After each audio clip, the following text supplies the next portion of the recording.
Matthew Schneider with TSN. Jesse, once again, your players are going to walk out tomorrow, and it is going to be a heavily partisan Venezuelan crowd. How have you seen your players mature in those atmospheres in Atlanta and then Kansas City and then obviously in Orlando? And by extension, Alistair, how has playing in the old firm and those atmospheres kind of prepared you mentally for something like this? I'll go first.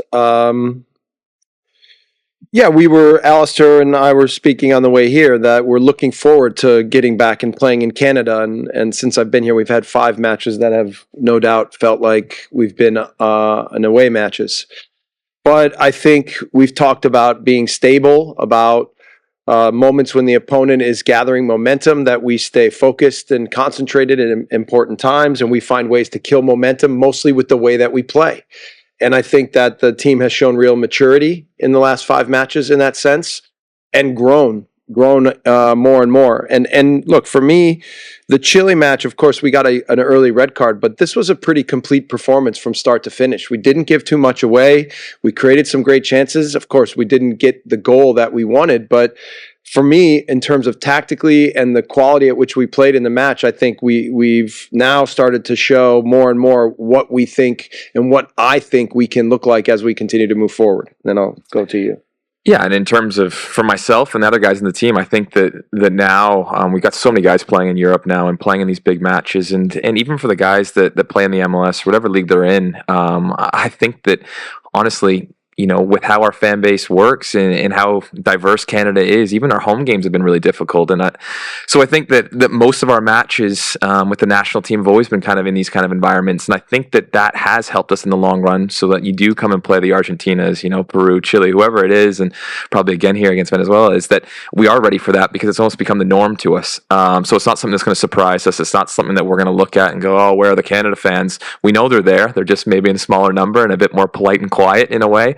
Which is just typical of the Canadians. So again, we'll be ready for it, and I think that all of us are mentally prepared for that. And again, I think that it's honestly helped us through all these all these matches over the past couple of years. It's kind of hardened us and made us all understand that, you know, those home matches are so cherished, because when you do play on the road, when you do play in neutral venues, it's never really neutral. For the coach here, Maria Fernanda Alonso from Univision. Coach, it's not a coincidence that Canada is in the final phase. Maybe surprise for CONCACAF, Mexico and US didn't get it. But how do you feel with this, with the moment of Canada and also the moment of Venezuela, that is a CONMEBOL like Cinderella too, as you? Mm-hmm. Yes. We understand that we weren't favorites to get to this phase, but I think internally we felt very strongly that we had a good team and that the process that's been created prepared us for some important moments and good matches. And look, I think we've been really organized and disciplined, and we've also, I think, played to our strengths, which is our speed, our power, athleticism, and our intelligence.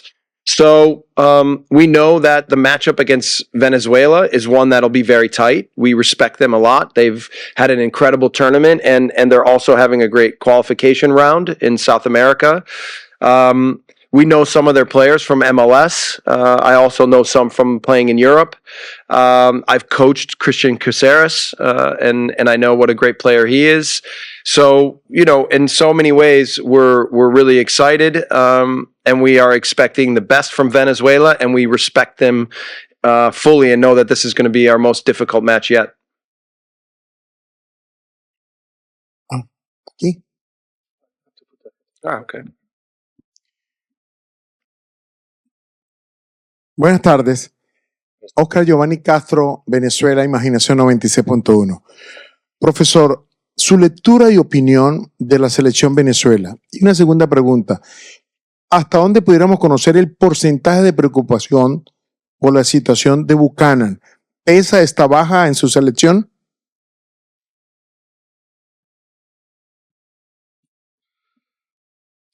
Yeah, obviously, the injury blow to Tajon Buchanan has had an effect on our group, and our hearts are with him, and we know what a good player he is. So obviously, we will miss him on the pitch. But this group is really special, and their togetherness and their unity, and the way they support each other is different than anything I've ever seen. So over the last 48 hours, I've seen a group of players and really an entire team and supportive team come together in such a strong way. And I think this becomes now big motivation for us, not just that we're missing Tejan, but that we're playing for him, that our hearts are with him, that he's with us. And in all ways, I just see this team getting better and better and stronger. So again, we wish he was with us and we wish he was healthy, but he's going to be back at the hotel with us tonight, and he's going to continue to be part of the group, and we're going to use his power and his personality and his motivation to drive us to do something special for him, not just for the team and for the country, but also for him. Hi, Coach. Here is Belia Fernandez from Hispanic Sports Media. What is the most difficult thing that you have seen about Venezuela offense that could be a trouble for Canada defense? Thank you. Well, look, they first of all, they defend really well. They don't give much away. In the last 2 years, I think we researched that they give somewhere around a half a goal a game up to the opponent. So they're very stingy defensively. And then you have great players up front like Rondon, Bello, Soteldo, Savarino. Their midfielders have all played in MLS with Martinez, Herrera, and Caceres. So we know they have real offensive power and athleticism. So the good part about that is our players, I think, are pretty well educated on who they are. But we've just tried to really be clear as to what the match plan is, what things they will try to achieve, and what things we think we can achieve on the day. But we know that, especially with the form that they're in right now, that containing that group will be very difficult. But we're excited for the challenge. Yep. Joshua Cloak, The Athletic. Jesse, what have you done in training this week to ensure you score more against Venezuela? It's a fair question, but actually the first thing I said when we started this week in preparation for Venezuela, that the defensive discipline and structure and organization and tactics are the key, especially in knockout phase. And like I've said many times, I know the goals will come, partly because of the quality that we have up the pitch, and partly because we can be explosive enough, and we're close to having really good moments and being very dangerous. So I expect this to be a tight game. Both teams I think, have really good defenses and have been very organized against the ball, but we're going to try to still find our ways in possession to be dangerous and find ways to command the game in possession. And then in the final third to be a little bit more lethal and ruthless and find ways to score goals. So we know that that'll be important. Hola, pregunta en español. Jesse, Alistair, buenas tardes. Para Jesse quería preguntarte si han practicado penales pensando que es una posibilidad en el partido de mañana que termine en empate de los 90 minutos y pasar a esa etapa. Y también que has trabajado con el equipo para quizás tener más oportunidades de gol para poder romper ese cero que no fue posible contra Chile jugando con un jugador más. Y preguntarle a Alistair, son el único equipo organizador del próximo Mundial que queda en competencia. Quizás para ustedes no era sorpresa, pero para el resto de Sudamérica quizás el nivel de calidad era una sorpresa para esta Copa. ¿Cómo están preparados para afrontar eso, sabiendo que ya no son una sorpresa y que ya los rivales los tienen más estudiados?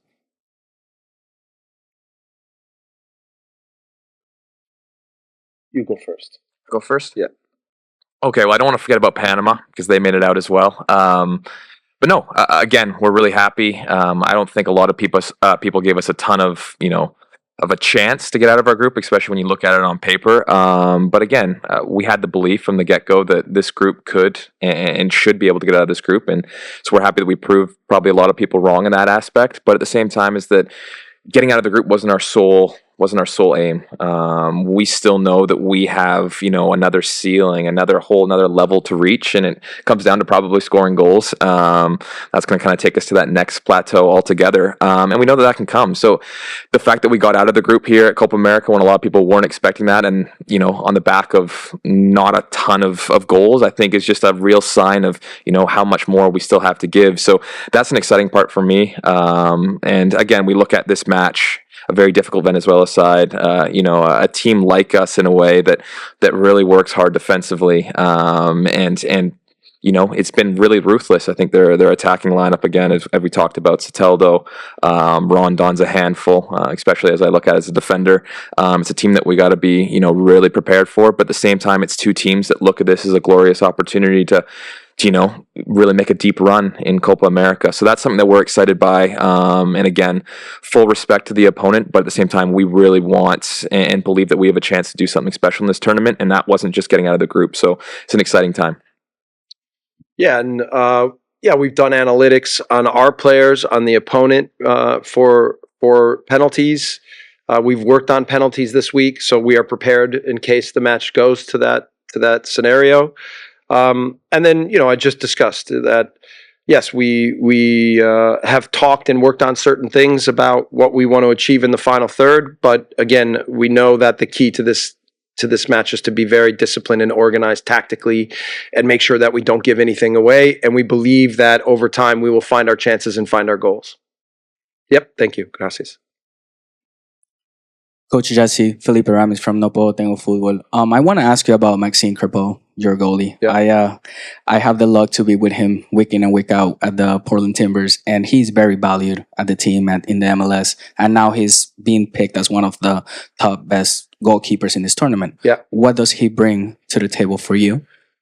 And I would like to ask you, you're gonna go, Mr. Johnston, you're gonna go against one of the best Venezuelan players, which is Soteldo on your wing.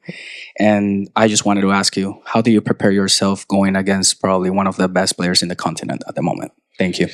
No, you go first, Mr. Johnston. Thank you. Am I old enough to get a Mr. Johnston? I'll take it. He's a player that came up to the MLS. I know him very well from his time in Toronto, and we have a couple players obviously that know him very well as well from their time in Toronto. So he's a tricky winger. You can't dive in on his fake shots. He's going to keep chopping it and chopping it and chopping it. So as a defender, it keeps you on your toes for sure. But again, it's someone as a fullback, I think whenever you see a top winger that you're going up against, it gets you excited for the match because you know that you have an opportunity that if you go and win that battle, you're going to give your team a great chance to win. So that's kind of something that I think all of us defenders take a lot of pride in. You want to go up against their best player. You want to go up against, who everyone's, kind of really eyeing on as being one of Venezuela's, brightest light. So for me, it's a great opportunity to go and show what I can do. Whoever plays that position, I should say. It's a great opportunity again as a defender to go out there, win your battle, and hopefully help keep a clean sheet. Yeah, for me, so Maxime Crepeau, I signed him to his first professional contract when I was the coach of the Montreal Impact, l'Impact de Montreal, and he was 18. And the first conversation I had with him about a month and a half ago, we caught up about our lives over the last 12, 14 years. And I could see that he's matured a lot and that he's grown a lot as a person. And even from the first conversation, I was really excited to get to know him again. And I think I've said in front of the team that I've challenged all of them to try to adapt to the things that I think are going to be important for them to be successful in the way that I want the team to play, but also in the ways that I think they can be successful in their careers. And I've used Max as maybe the best example because I've pushed him to get outside of his comfort zone in a lot of ways, in the way he plays, in the way he defends, in the way he communicates with the team. And I think he's seen that he's rewarded himself for a lot of the things that I've challenged him by, and he's now found himself in, I think, incredible form. And for us, he's been incredibly important. We've played some really tough opponents in the last 5 matches, and I think that he's been one of our best players and been one of our most secure and mature players in the same time. So we know we will need him again tomorrow night, and he will be tested, but we're excited to have a goalkeeper like him in such great form. Good afternoon, Antonin Besner from RDS. I had also a question about Maxime, so maybe Alistair, you can give your opinion on the way that Maxime has been playing this tournament. And then for Jesse after that, even though we're at the quarterfinal stage, are you still open to mix things up tactically to maybe bolster the offense, change some things, or you want to go with what worked so far? All right, I'll touch on Max as well.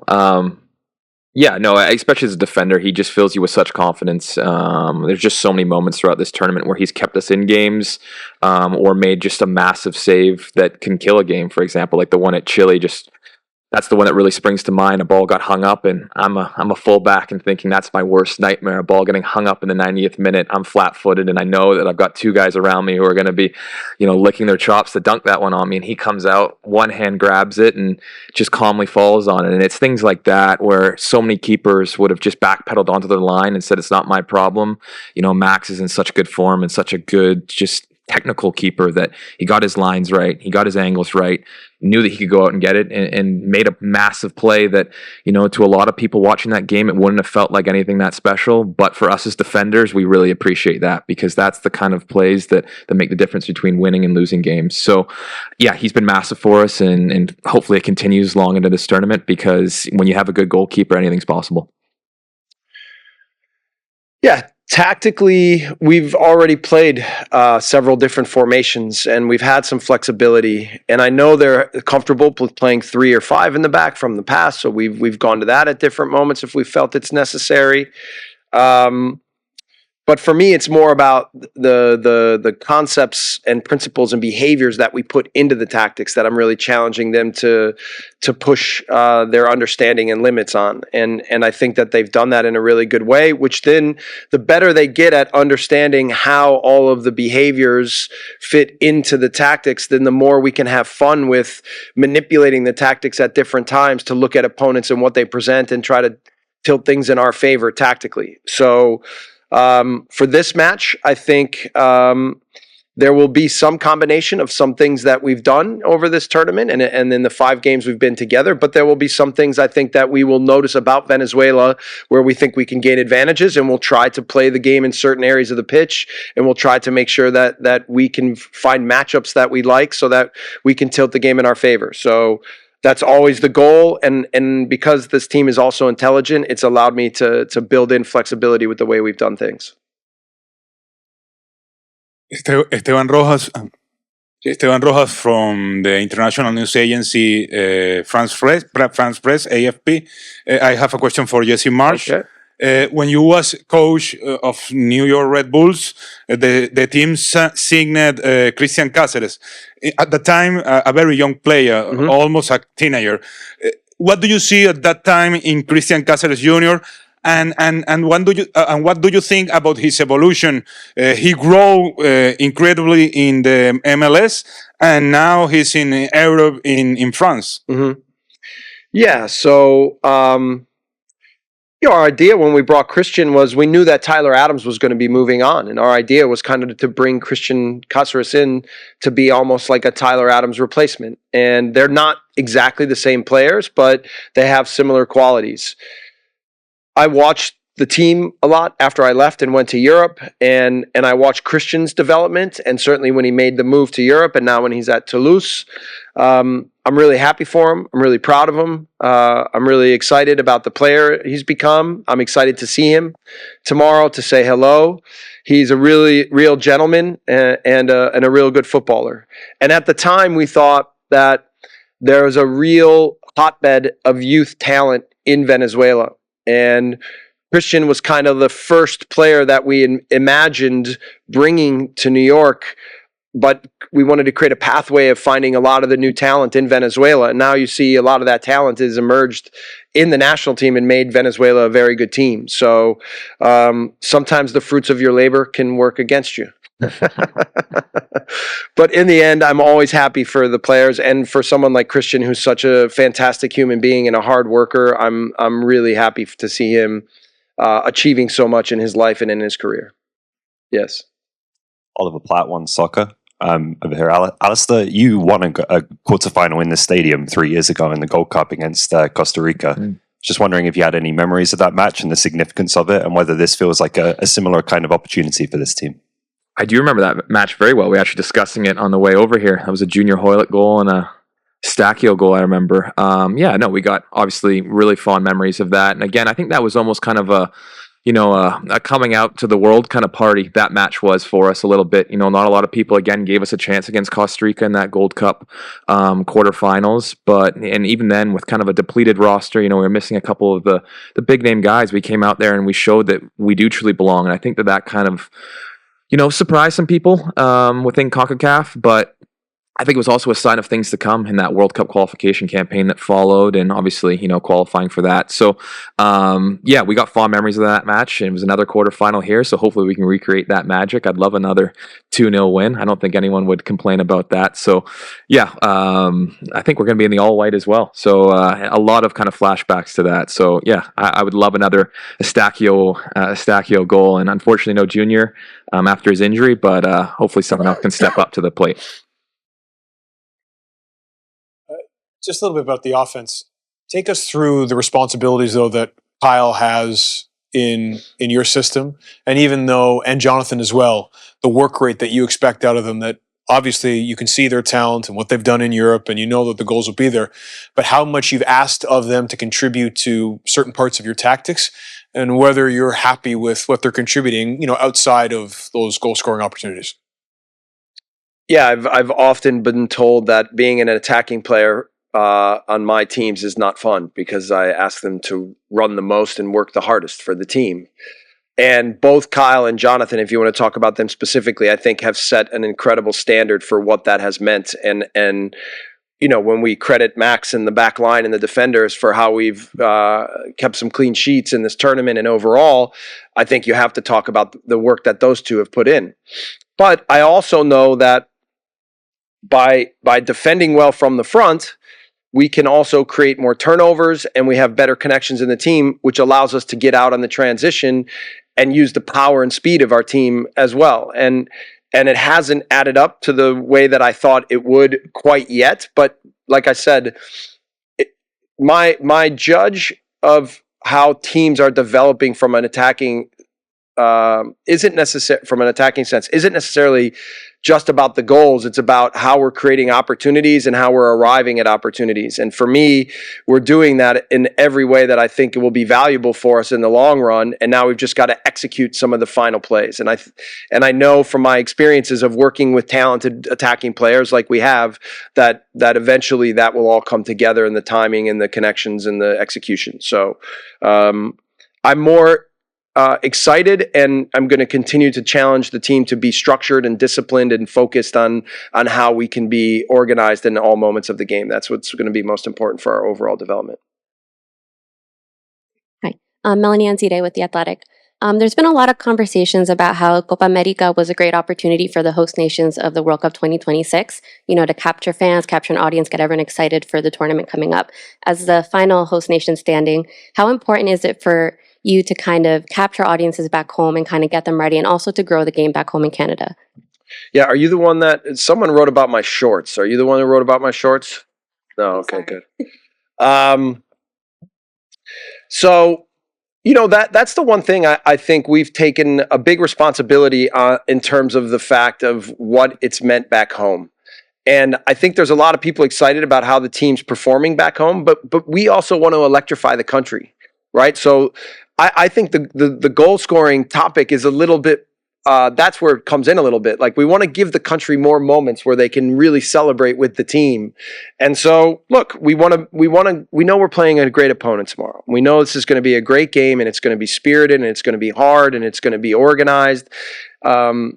But, we want to try to create more moments that we can hang our hat on as we move forward and say, this is who we are, this is where the team's going, and we want the country behind us. So we're gonna try to put a performance together tomorrow that kind of, helps everybody understand where this team is moving. Good afternoon. Alejandro Villegas from Sports Venezuela. For both of you, you've played 3 South American teams: Argentina, Chile, and Peru, and now facing Venezuela. What do you think from those 3 opponents that you faced before? What do you think this Venezuela team has from each one of them, and what worries you the most for tomorrow's match? I guess I can answer that. Each country has its own identity. Okay, but certainly when you talk about South American countries and what qualification is like down there, and watching those matches from afar, there's no love lost in terms of what the fight is on the pitch. And I think Venezuela understands that as well. And they set the standard often in that sense. So from the physicality to setting the tone of what the match will be like, to handling duels, to handling set pieces, to 50-50 moments, these games are strong. right? And the mentality to perform in them has to be strong. And when we first got together from Copa America, when we went from a European sort of based camp to playing against European style opponents, then coming to playing South American opponents, I tried to make it very clear that we have to understand that we can't be naive, and that the football that we played in Europe is going to have to be different than the football we've played here. And to be fair, the team has adapted well, and I think managed what the physicality of the matches is, but then still tried to stay true to the way that we want to play and stay true to what the identity that we're building. That will be key for tomorrow with Venezuela. We respect them. They have an incredibly balanced team. I think they're strong at every position. They have clarity in the way they play. They fight for each other. The mentality they have to do whatever it takes. It's one of the greatest moments in their football history, as it is for ours. And you're going to see two teams that I think are going to put everything into the match to do whatever it takes to emerge and make their country proud. Yeah, just to add to that was a solid answer. I'll tell you what. Okay. What is there to add? What I kind of think when I look at them compared to the other teams that we've played is, again, yeah, exactly that. Similar identity in terms of the amount of running, the amount of fighting, and just strength in unity of all of those teams, I think is very clear as well in Venezuela. I think what maybe, is a little bit of a difference, especially when I'm looking at it as a defender, is just having Rondon up front and then having Big Yonder coming off the bench as well. I know him well from my time in Nashville. There really is a focal point in terms of someone whenever they're in danger. You always have an out ball and a threat. I mean, just looking at, Rondon throughout this entire group stage, he can be a one-man attack on his own, picking up second balls on himself, flicking onto himself, hitting volleys from no angle. He's a handful, and you need to be ready for that. And then again, if he comes off and they bring on Cadiz, he's another handful on set pieces, balls in the air. You can't let him have a free run at anything, and especially when you have wingers who have the quality of service that they have at Venezuela. It's something that you need to be really, really wary of. So that's kind of what I see in terms of the similarities of the other teams, but also the differences is this, I think, up front, just having, a true big number 9 who can be a one-man attack all rolled into one is what sets them apart. Okay, thank you. See you tomorrow. Gracias. Thank you guys.